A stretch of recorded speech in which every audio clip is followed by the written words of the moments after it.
আসসালামু আলাইকুম। আমি এখানে একটা হাঁড়ির মধ্যে কচুর শাক কেটে ভালো করে পানি দিয়ে ধুয়ে নিয়েছি। আর এখানে আমি দিয়ে দেবো কাঁচামরিচ, পেঁয়াজ আর রসুন। আর শাকটা খুব সাবধানে কাটতে হবে, হাত কালো হয়ে যায় আর তোমাদের হাতটা চুলকায়।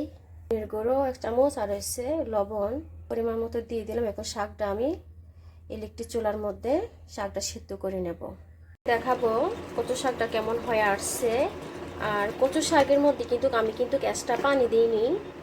কচু শাক যে আমি ধুয়েছিলাম ওই এক্সট্রা পানিটা দিয়ে আমার কচু শাকটা সেদ্ধ হয়ে গেছে। আর কচু শাকের থেকে পানি উঠে দেখতেই পাচ্ছ। আর আমি এখানে কচু শাকের পাতাও নিচ্ছি, শাক ঘন্ট করে নিয়েছি।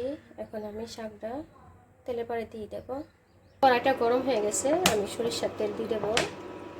গরম হয়ে গেছে, আমি 2টা শুকনো মরিচ দিয়ে দিলাম আর দারচিনি দিয়ে দেবো। আর এখানে আমি তেলের পরে দিয়ে দেবো পেঁয়াজ কুচি, রসুন। এখন ভেজে নেব।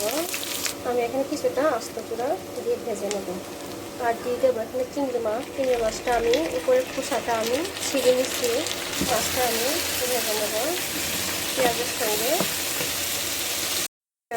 বলতে মিস্টেক করে তুলেছি, এই যে তেজপাতা আর হচ্ছে এলাচি ফল, এখন আমি ঘন্ট করা কচু শাকটা দিয়ে দেবো। কচু শাকটা আমি তেলের পাড়ে দিয়ে দিয়েছি। এখন শাকটা আমি অনবরত আমি নাড়বো, শাকটা যেন নিচে না লেগে যায়। হয়ে গেল আমার কচু শাক ঘন্ট।